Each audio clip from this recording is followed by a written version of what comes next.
Dieu vous bénisse, que Dieu vous bénisse. Nous sommes le 3 janvier, le dimanche 3 janvier de l'an de grâce 2021. Eh oui, déjà 2021.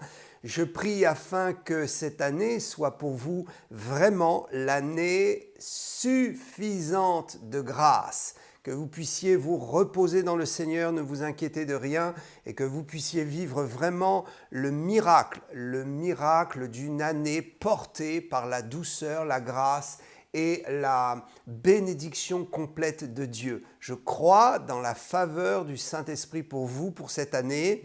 Simplement, restez dans la foi, restez tranquille et laissez-vous porter par le Seigneur. C'est lui-même qui ouvrira les chemins qui conviennent, qui fermera les routes derrière vous et qui ouvrira les bonnes portes en fermant les mauvaises portes afin que vous ne soyez pas poussés et que vous ne partiez pas dans l'égarement.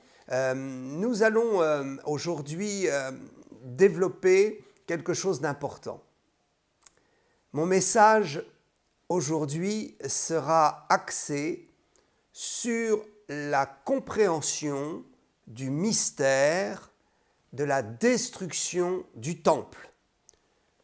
Destruction du temple, reconstruction du temple. Quel mystère se cache là derrière? Alors, tout de suite, sans plus tarder, nous allons lire un verset dans Ecclésiaste, chapitre 3, verset 2. L'Ecclésiaste disait là, dans ce chapitre, il y a un temps pour toute chose. Un temps pour planter et un temps pour arracher ce qui a été planté. Waouh, waouh, waouh. Il faut être dans le timing de Dieu. Le timing de Dieu, la saison de Dieu, le temps de Dieu pour vous détermine des changements. Des changements s'opèrent parce que Dieu nous fait avancer, nous fait grandir. Et Dieu nous fait avancer dans le chemin de notre destinée et il nous fait avancer dans son plan glorieux et merveilleux pour atteindre le ciel. Alors, je voudrais dire que le diable, qui imite toujours ce que Dieu fait, opère lui aussi des changements par la destruction. Dieu opère cela, Dieu fait cela. Il finit une chose avec vous et il rebâtit une nouvelle chose avec vous. Dieu finit une histoire et il la poursuit avec une autre histoire. C'est ainsi que le plan de Dieu, souvent, qui nous échappe, c'est un plan qui nous permet de voir la construction d'une chose, puis la destruction de cette chose pour la reconstruction d'une autre chose sur le même fondement pour notre bien. Alors nous allons essayer de comprendre ce mystère. On plante et on arrache pour replanter à nouveau. Quel est donc ce mystère? Le temple est construit, il est merveilleux à Jérusalem et voilà qu'il est détruit pour être reconstruit à nouveau et pour être détruit à nouveau. Comme je le disais, le diable imite souvent et très souvent, le diable imite ce que Dieu fait et les stratégies qui sont spirituelles. C'est ainsi que le nouvel ordre mondial utilise aussi un moyen de construction du nouveau monde par la destruction de l'ancien. Je l'ai déjà dit, je me suis déjà exprimé à ce sujet. Certains qui sont plutôt dans les branches franc-maçonniques ont un dicton, ils disent « ordo ab chaos ». C'est du latin, ça veut dire « l'ordre par le désordre ». Ceci est une imitation de ce que Dieu fait et une très mauvaise imitation. Alors, je voudrais vous encourager et vous dire que si le nouvel ordre mondial est en train de détruire pour reconstruire, ce n'est pas une bonne chose. Parce qu'ils détruisent des choses qui ont été acquises, ils détruisent le bonheur des gens et ils veulent construire quelque chose qui n'est pas une grâce pour l'ensemble de l'humanité, mais qui se veut être un royaume et une construction pour les élites et ceux qu'ils auront choisis. Mais dans ce plan-là, qui est un plan absolument mauvais, Dieu va se glorifier parce qu'il va renverser les projets de tous les grands francs-maçons de ce monde, Illuminati, de ceux qui veulent bâtir le nouvel ordre mondial, Dieu va renverser tous leurs plans pour faire apparaître le sien. Alors nous devons comprendre que dans cette destruction apparente, qui annonce une reconstruction, Dieu va utiliser dans sa grâce le principe de la destruction pour nous reconstruire à nouveau et pour construire son royaume éternel. Autrement dit, le diable fait toujours une œuvre qui se retourne contre lui-même. Le diable pense faire une œuvre de destruction, mais en fait, le Seigneur, à travers cette œuvre de destruction, va faire une purification et va ouvrir les consciences afin qu'un grand nombre soit sauvé et se tourne vers le Seigneur pour comprendre qu'il est temps de faire table rase de tout ce qui n'appartient pas au Seigneur dans notre vie, table rase de toutes nos pensées, nos raisonnements qui ne nous conduisent pas au ciel, pour rebâtir et faire renaître des pensées éternelles et surtout pour faire naître la foi dans nos cœurs. Alléluia. Alors, lorsqu'on regarde le temple de Jérusalem et qu'on considère qu'effectivement Dieu avait ordonné à David, ou plutôt David avait eu à cœur de construire un temple pour le Seigneur et Dieu lui avait ordonné de pouvoir le faire et c'est Salomon qui le construira son fils puisque Dieu dira à David, écoute David, tu as vraiment les mains trop pleines de sang, tu as trop fait la guerre, donc ce n'est pas toi qui vas construire cet édifice si grandiose, si saint et si puissant, c'est ton fils Salomon qui le fera. Donc, nous voyons l'édifice se construire à travers l'Ancien Testament, l'histoire en est rapportée, et puis ce merveilleux édifice, voilà que maintenant, il est mis à terre, il est détruit, et il devra être reconstruit. Donc, quel est finalement le message à travers tout cela? Alors, si on regarde effectivement d'un point de vue extérieur, parler d'un point de vue extérieur, on voit ce temple, il est détruit, rebâti, qu'est-ce que cela signifie? Au premier degré, on peut penser que c'est un échec total, comme on peut regarder d'ailleurs dans nos vies ce que Dieu fait. Parfois Dieu nous demande de construire quelque chose, et puis voilà que cette chose est détruite, elle est rasée, et Dieu rebâtit sur ses fondements quelque chose de nouveau. Ce qui est très intéressant de voir, c'est que c'est toujours sur le même fondement et au même endroit que le temple a été reconstruit. En fait, il a été construit une fois, détruit et reconstruit une seconde fois. C'est pourquoi on parlera du temps de Jésus du second temple, qui lui-même sera détruit en l'an 70. Donc, ces deux premiers temples dans l'Ancien Testament nous parlent de l'évolution de ce que Dieu fait dans son œuvre. Nous allons essayer de comprendre les clés. Mais tout de suite, je voudrais vous dire que les échecs apparents sont souvent des manières que Dieu utilise, des stratégies que Dieu utilise pour nous emmener plus loin et pour nous permettre de construire quelque chose de plus grand encore. Ne soyez donc pas surpris lorsque Dieu tourne la page et vous fait démarrer une nouvelle histoire. Ce qui est important, c'est toujours de rester sur la même trajectoire et de construire toujours sur les mêmes bases et les mêmes fondements de nos convictions et de nos objectifs. Nos objectifs, c'est que le règne de Christ vienne sur cette terre. Ô Dieu, que ta volonté soit faite sur cette terre comme elle est faite au ciel, que ton règne vienne sur cette terre. Notre objectif, c'est que l'humanité soit délivrée, que les gens rencontrent le Seigneur Jésus, que les gens puissent avoir la certitude de la vie éternelle et puissent apprendre à gérer leur vie terrestre en pensant qu'ils construisent eux-mêmes quelque chose de plus grand, leur éternité. Le corps meurt, mais la vie ne s'arrête pas. L'œuvre peut être apparemment détruite, mais la vision continue toujours et la vie continue toujours. Alors, vu de l'extérieur, c'est une faillite, c'est un échec terrible pour Israël, c'est un deuil. C'est quoi? C'est l'exil, destruction du temple de Salomon, chose terrible. Mais vu de l'intérieur, et vu avec la pensée de l'esprit, et vu également avec du recul et une vue d'ensemble, après que le temps soit passé, on se rend compte que finalement, cette destruction était très bénéfique et qu'elle cachait autre chose qui n'est pas perceptible tout de suite à la pensée de l'homme. Cette destruction cachait autre chose qu'une faillite. Elle cachait une évolution. Et je vais en parler dans quelques instants. Alors, je veux tout de suite faire le parallèle avec, comme je le disais, ce que Dieu fait dans notre vie.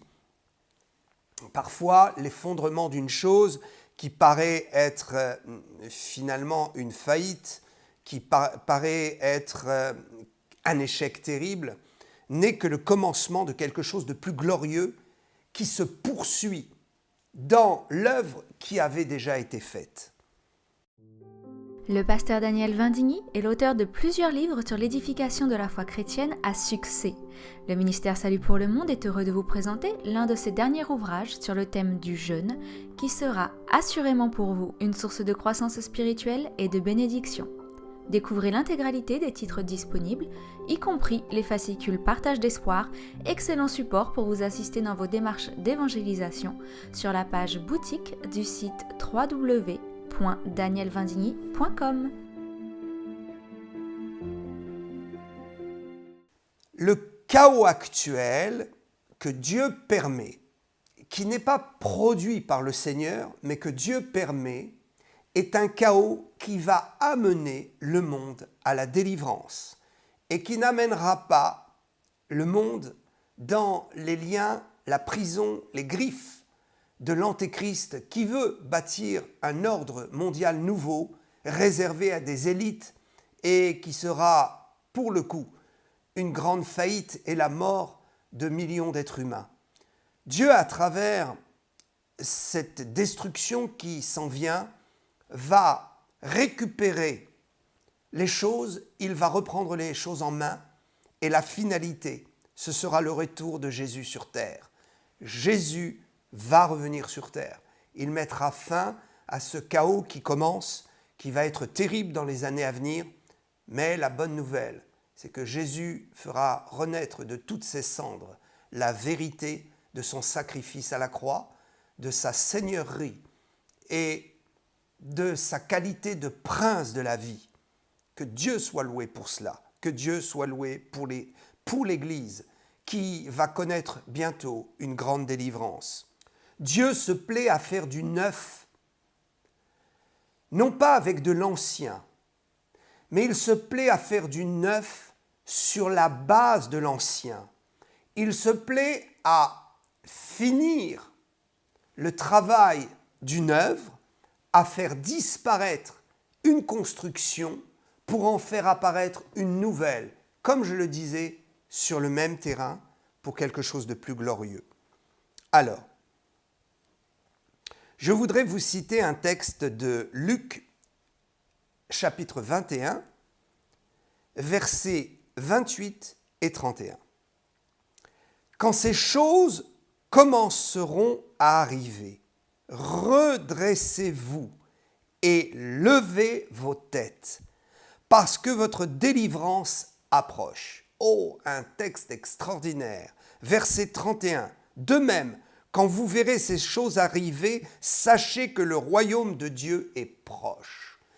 Un texte de la grâce merveilleux que j'aurais voulu pouvoir apporter au moment où le premier temple de Salomon a été détruit et où les Hébreux, les Juifs, les Israélites ont été déportés, au moment où ils ont vu s'effondrer tout ce qui représentait finalement la réussite de leur vie religieuse avec Dieu. J'aurais voulu être là pour leur dire, quand vous voyez ces choses arriver, redressez la tête, parce qu'il y a quelque chose de plus grand qui arrive. Le royaume de Dieu va être plus puissant et plus glorieux à travers cette destruction, parce que Dieu n'en a pas fini. Il va reconstruire autre chose. Alors, ce texte de Luc 21, évidemment, est tout à fait approprié pour l'année 2021 qui arrive et les années qui suivront.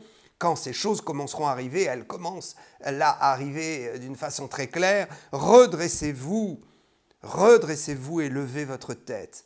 Je crois que le gouvernement mondial, les gouvernements en règle générale, sont en train de mettre en place des lois qui sont une véritable intimidation. Ils mettent en place des choses pour nous contraindre, pour nous limiter dans notre foi, pour nous limiter dans nos déplacements et dans le droit à la vie et à la joie que Dieu nous a donné dans ce monde. Ils mettent en place des choses pour nous voler l'essence même de ce qui fait la vie d'un homme et d'une femme.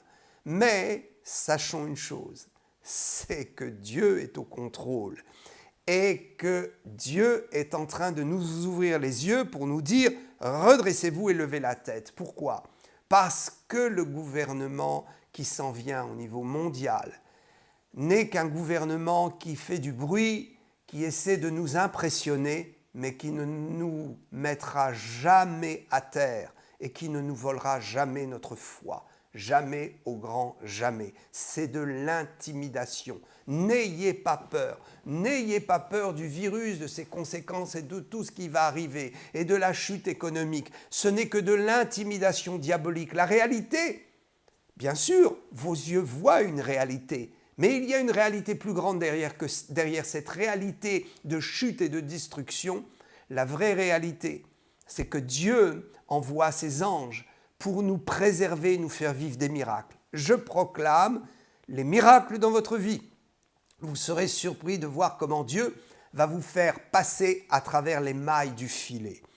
Ce texte donc de Luc, qui est tiré de l'ensemble du chapitre 21, qui est à mettre en parallèle avec Marc chapitre 13 et Matthieu 24, ces trois textes, donc Matthieu, Marc et Luc, sont des textes qui nous parlent très clairement et d'une façon assez détaillée de la fin des temps.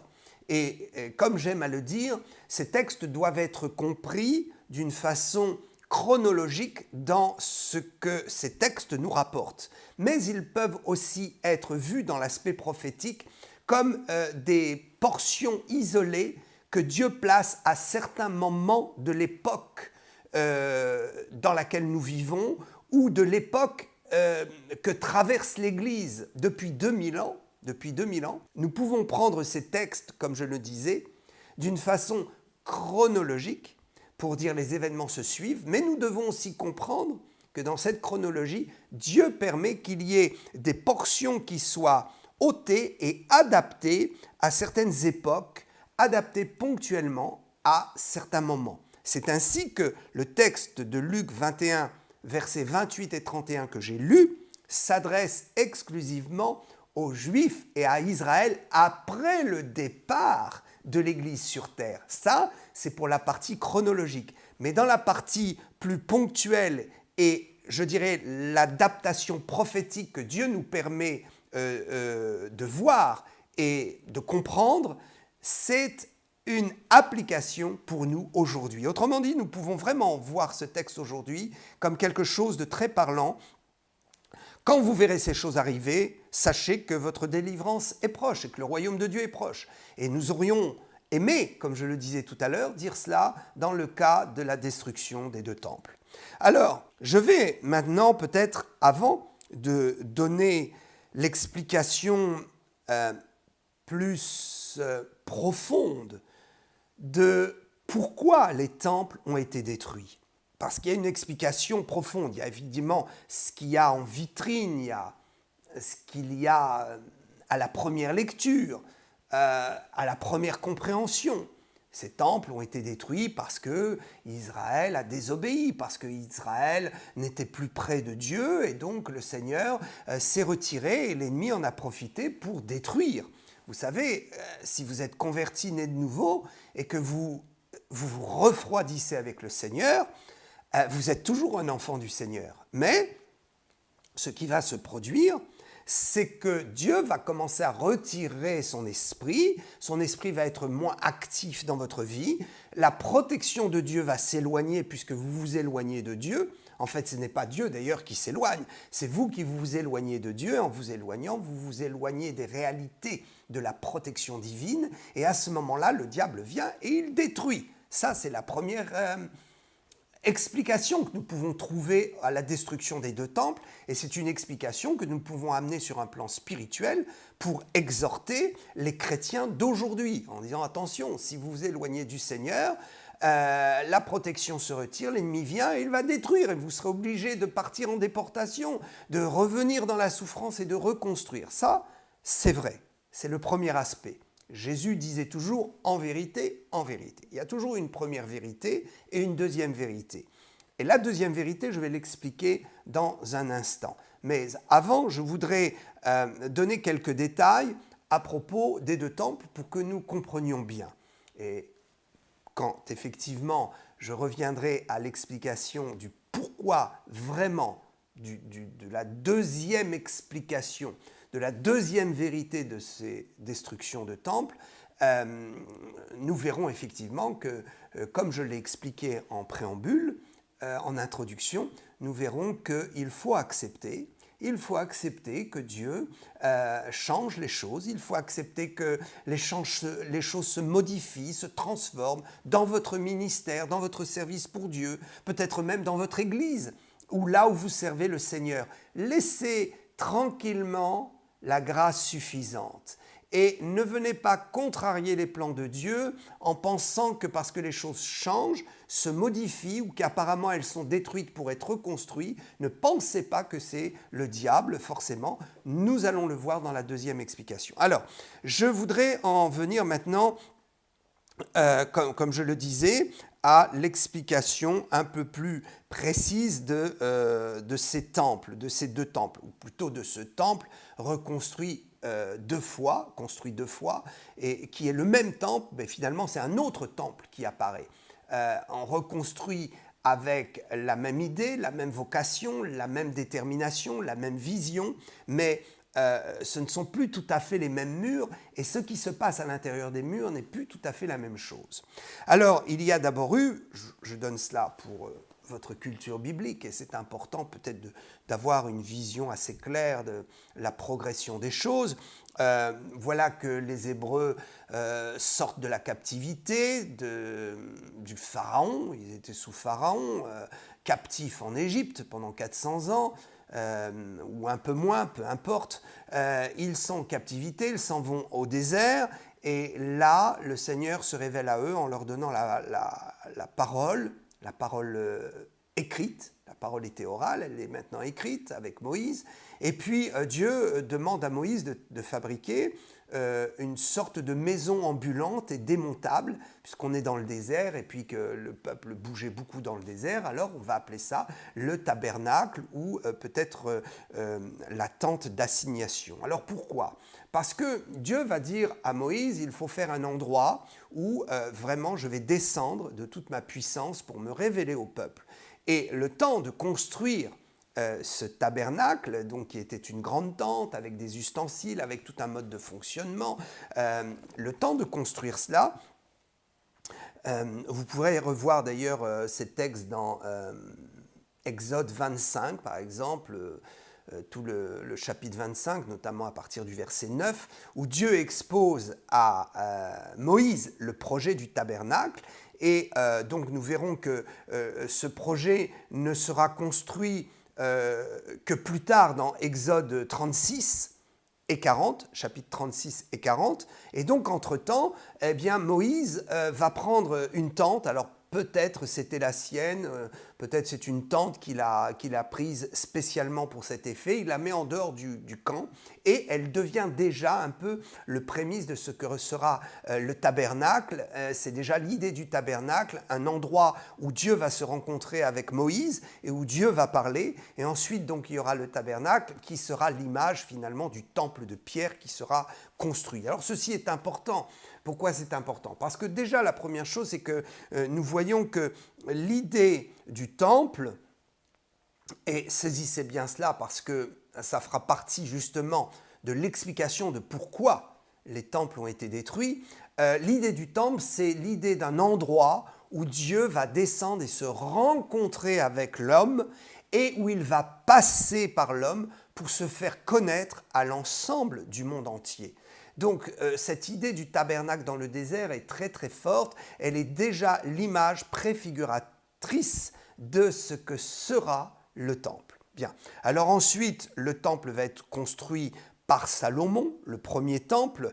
David, comme je l'ai expliqué, a l'intention de construire, et puis Dieu lui dit non, ce sera ton fils Salomon. Vous trouverez ça dans 1 Chronique 28. Et puis ce temple est construit, et voilà qu'il y a une première déportation à Babylone, en moins 722.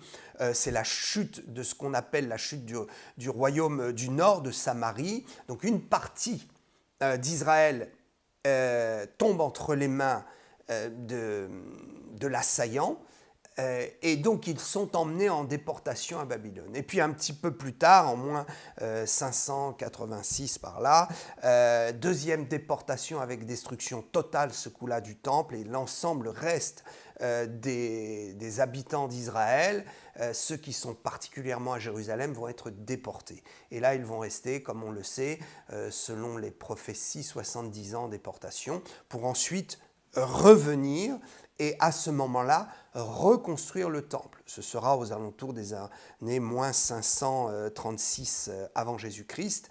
Et là, il y a une reconstruction du temple qui va prendre un petit peu de temps. On dit que c'est jusqu'en moins 515. Donc, ils vont reconstruire le temple.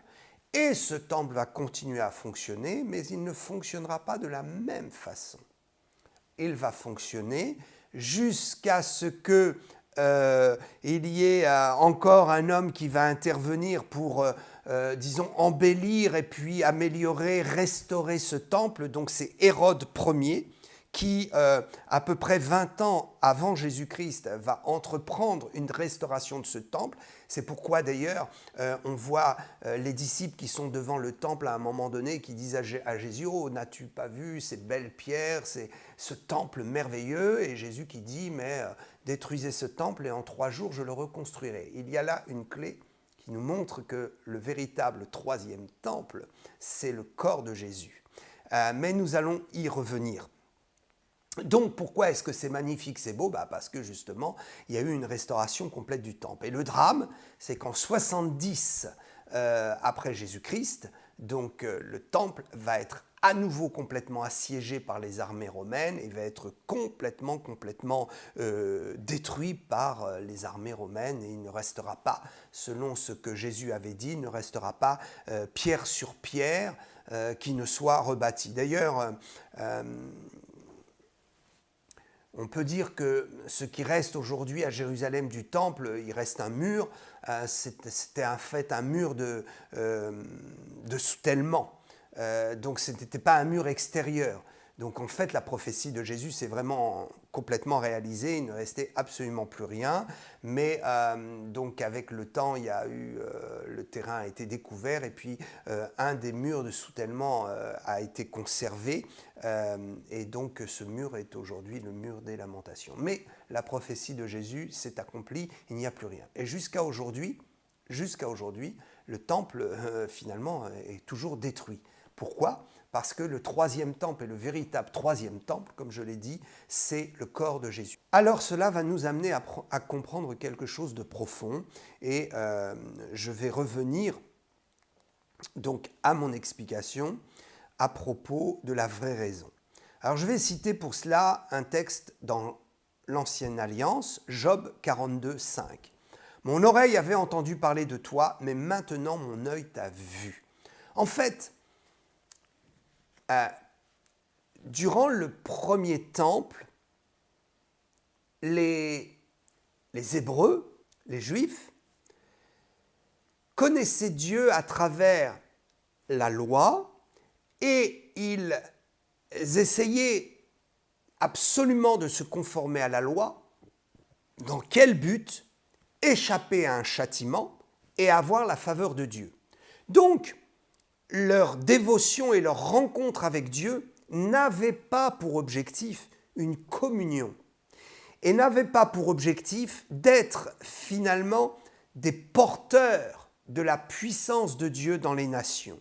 Ça, c'est avec le temple de Salomon. Le temple était merveilleux, il était vraiment splendide, orné d'une façon extraordinaire, un temple qui contenait des richesses incroyables, des ustensiles en or et tout ce qui faisait finalement la beauté de ce temple, c'est qu'il y avait eu énormément d'argent dépensé pour cela. Salomon avait d'ailleurs passé 7 ans à construire ce temple et donc c'était un temple merveilleux. Mais l'idée spirituelle de ce temple, c'était de pratiquer la loi et d'être en connexion avec la loi afin d'échapper au jugement et afin de pouvoir vivre heureux parce que Dieu donnait sa faveur.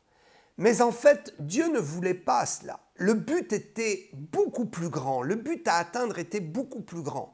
Le but, c'était que ses enfants soient en communion avec lui et qu'ils utilisent le temple comme un moyen de connexion avec le ciel et de communion avec le ciel pour amener cette communion au monde et montrer au monde que c'est uniquement par le Dieu d'Israël qu'on peut avoir un contact avec le ciel.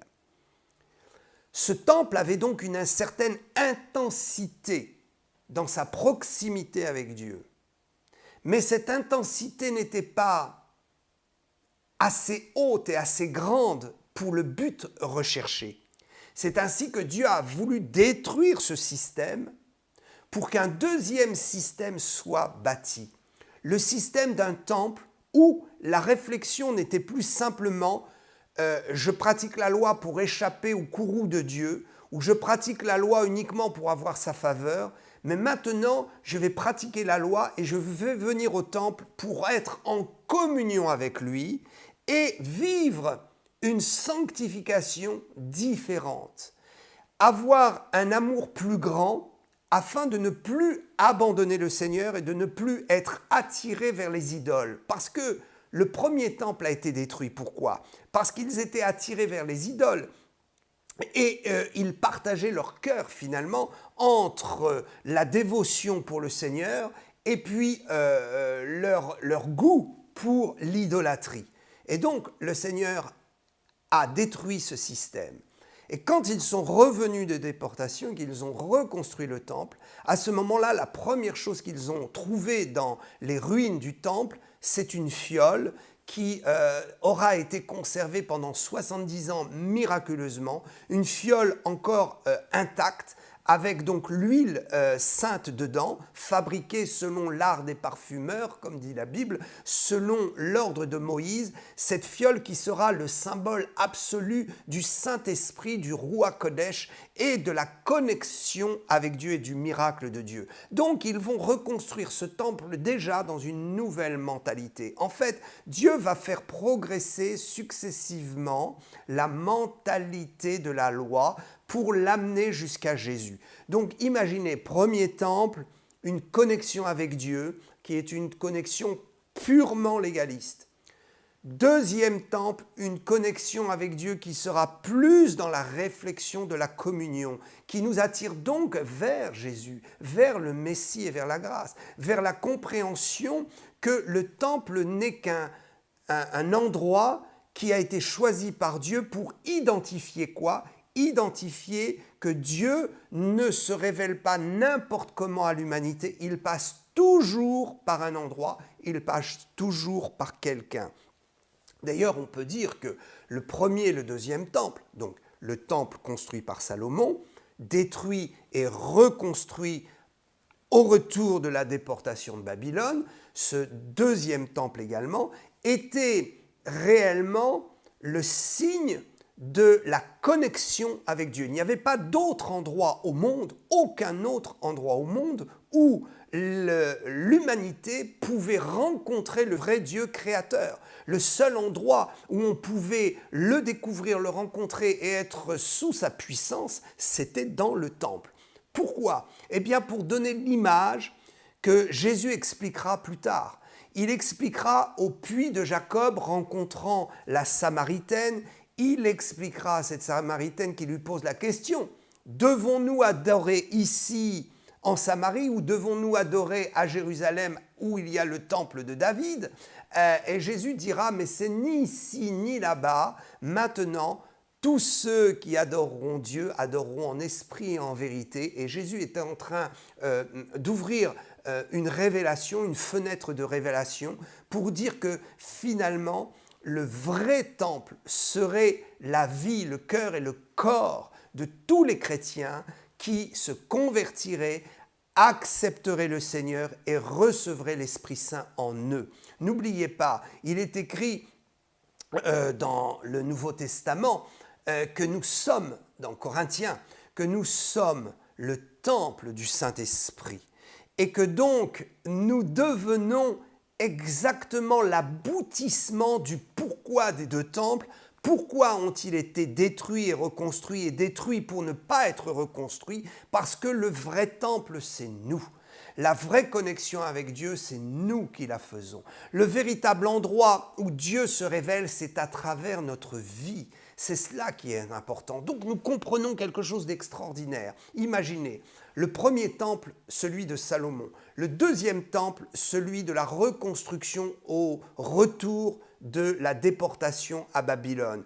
Et troisième temple, c'est le corps de Jésus qui a dit à ses disciples: détruisez ce temple et en 3 jours je le reconstruirai. Il parlait de son propre corps. En fait, Jésus mort à la croix, c'est le troisième temple détruit et reconstruit au moment de la résurrection.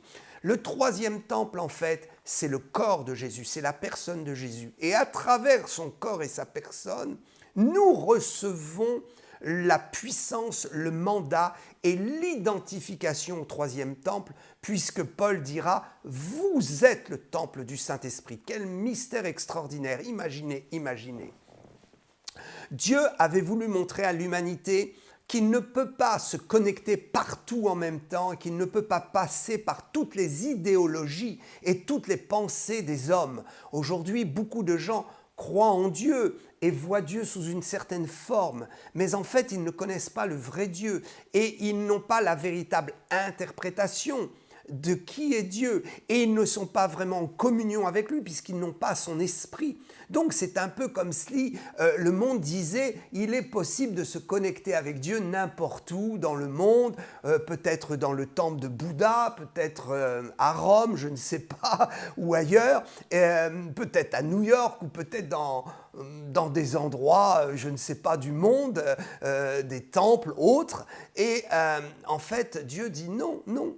Le seul endroit, et c'est là où Dieu le démontre depuis le tabernacle dans le désert, c'est là où l'idée est très très accentuée et l'idée est réellement insistante de la part de Dieu. On ne peut pas rencontrer Dieu n'importe où, n'importe comment, avec toutes les idéologies et dans n'importe quel lieu. Dieu s'identifie toujours à un endroit précis. Alors, cette idée donc, c'est que Dieu dit, il faut faire un tabernacle. C'est là que je me rends compte. Si vous ne venez pas dans le tabernacle, vous ne pourrez pas avoir ma grâce et me connaître ailleurs. Ensuite, le temple de Salomon, c'est là que vous me rencontrez. Nulle part autre dans le monde, il y a cette connexion avec Dieu. Et puis le deuxième temple, toujours au même endroit, c'est là qu'il y a cette connexion avec Dieu. Et puis voilà que Jésus nous apprend quoi? Nous apprend que c'est lui, c'est sa personne qui est la connexion avec Dieu, c'est lui le temple vraiment de Dieu. Et si nous sommes en lui, nous devenons temple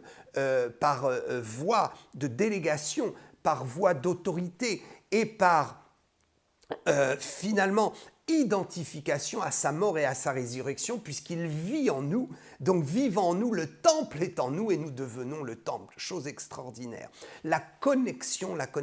C'est un peu comme si vous voulez, le premier temple de Salomon était comme la prise électrique qui était branchée directement à la centrale au ciel, c'est-à-dire à la puissance de Dieu. Imaginez la puissance de Dieu, c'est la centrale qui déverse la puissance, qui donne la possibilité de l'énergie. Cette énergie descend et en fait la prise, c'est le temple. Et ceux qui viennent se connecter au temple, eh bien, finalement, bénéficient de l'énergie, un peu comme une lampe que l'on viendrait brancher dans la prise électrique. Si vous prenez votre lampe et que vous la branchez dans la terre ou dehors ou dans le mur, s'il n'y a pas une prise, elle n'éclairera pas. Mais si vous la branchez vraiment à l'endroit où il y a la prise qui est connectée au générateur, alors la lampe s'allumera. Le premier temple était un temple qui dispensait, je vais prendre une image par exemple, du 110 volts ou une énergie qui était celle de Dieu, qui était la reconnaissance de Dieu, mais qui n'était pas pleine. Et donc Dieu va détruire ce temple pour reconstruire un temple qui sera capable d'avoir une énergie encore plus grande de la présence de Dieu. Autrement dit, celui qui venait avec une ampoule de 220 volts sur le premier temple qui ne faisait que 110, et ça créait un problème et ça n'allumait pas vraiment fort. Mais dans le deuxième temple, alors on pouvait brancher une lampe plus forte qui éclairait encore plus. D'ailleurs, la reconstruction du deuxième temple a été une révélation du judaïsme encore beaucoup plus forte dans le monde entier. Ça a été comme une augmentation de la puissance du Dieu d'Abraham, d'Isaac et de Jacob auprès de toutes les nations. Ça a redonné une force extraordinaire aux Juifs.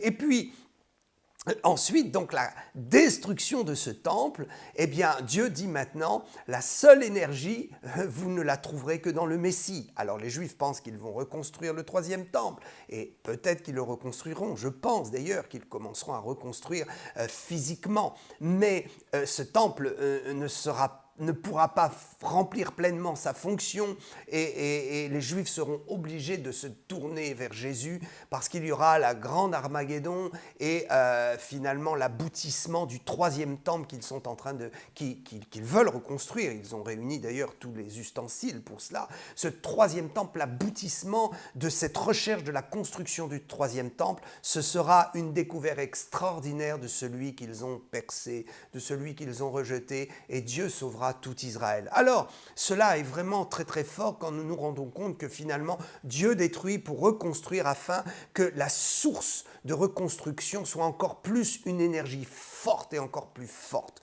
Regardez toutes les épreuves que vous avez. Dieu vous en fait sortir toujours plus fort et permet que vous soyez connecté à une énergie encore plus grande et que vous soyez capable de recevoir une énergie spirituelle encore plus grande pour apporter encore plus de lumière dans ce monde. Ceci est extraordinaire, ceci est merveilleux. Voilà en fait la raison d'être de la destruction, de la reconstruction, pour aller toujours vers un objectif plus grand et plus puissant et plus puissant. Oh, que Dieu soit glorifié pour cela. Je voudrais citer à ce titre 1 Roi 8, 27. Dieu habiterait-il véritablement sur la terre? Voici les cieux et les cieux des cieux ne peuvent te contenir. Combien moins cette maison que je t'ai bâtie. Il y avait là déjà un aperçu de la problématique du temple qui, de toute façon, ne pouvait pas contenir toute la puissance de Dieu et toute la révélation. Il fallait donc que cette puissance et cette révélation connaissent un autre réceptacle. Et cet autre réceptacle ne sera autre que Jésus-Christ lui-même. Et cet autre réceptacle, c'est vous et moi. Donc, soyez vraiment tranquilles. Quand Dieu semble mettre de côté ou peut-être détruire une œuvre, c'est pour que vous puissiez en reconstruire une plus grande, afin que le réceptacle soit encore plus grand, pour contenir encore plus le projet de Dieu, le projet de Dieu pour votre vie, le projet de Dieu pour sauver les âmes et l'humanité. Ceci est tellement extraordinaire. Je voudrais reprendre juste cette idée de Jésus au pied du puits de Jacob avec la Samaritaine. Voilà que Jésus remplit pleinement sa mission, il annonce le royaume de Dieu et il déclarera qu'il est venu pour les brebis perdues d'Israël. Donc on comprend que pour l'instant, l'objectif n'est pas d'annoncer la bonne nouvelle aux nations, mais d'abord à Israël. Et donc le Seigneur est concentré sur ce fait et sur cet objectif. Et puis, alors qu'il prêche l'Évangile, qu'il guérit les malades, qu'il fait des miracles, voilà qu'il traverse le territoire de Samarie. qu'il se repose là au puits de Jacob et il va faire la rencontre de la Samaritaine. À ce moment-là, quelque chose d'extraordinaire se passe. Jésus commence à entrevoir que l'évangile sera prêché au monde entier et puis il sait que pour l'instant ce n'est pas sa mission d'étendre au-delà d'Israël, mais l'occasion se présente, alors il va prophétiser à cette femme et il voit que le cœur de cette femme est ouvert et il lui fera des déclarations extraordinaires en lui disant qu'il est l'eau de la vie et que celui qui boit cette eau n'aura plus jamais soif, donc la connaissance vraiment de la vie éternelle à travers lui, la connaissance de Dieu et du pardon des péchés. Toute cette notion du salut par la grâce.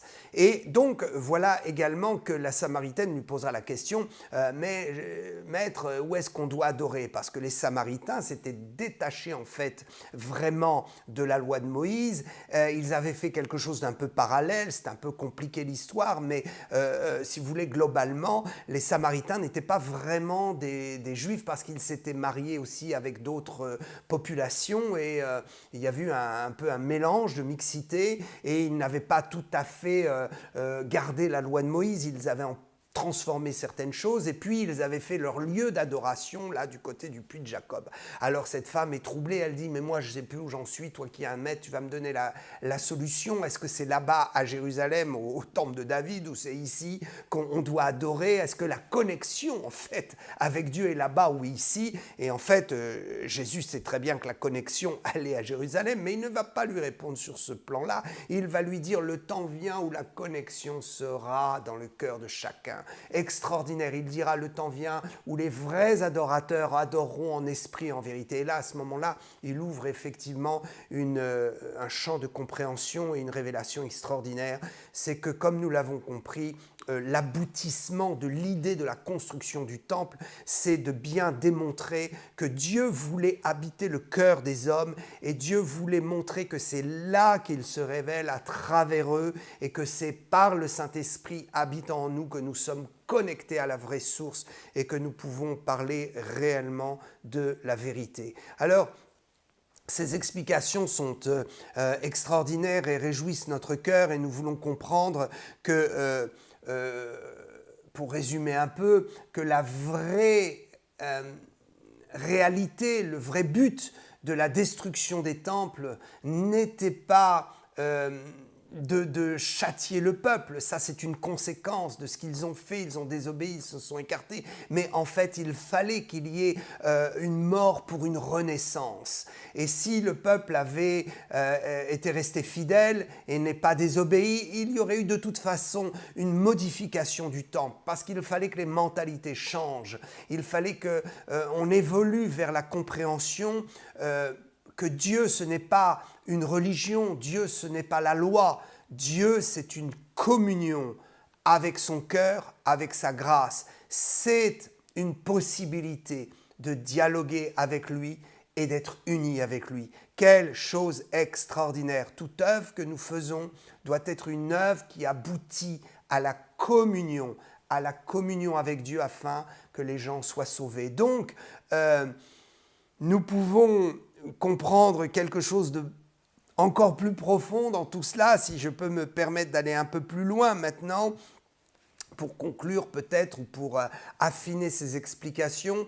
Nous avons donc compris qu'il faut être souple et il faut laisser Dieu faire les choses et qu'une apparente destruction n'est en fait que la prolongation, le prolongement de l'œuvre de Dieu qui se métamorphose et qui meurt pour renaître plus fort. Et nous comprenons qu'il faut que l'on arrive dans la relation avec Dieu à échapper à tout ce qui est une sphère qui étouffe notre communion avec Dieu, notre relation avec lui, notre compréhension de ce qu'est l'Évangile, de ce que nous appelons la religion. Il faut s'en échapper.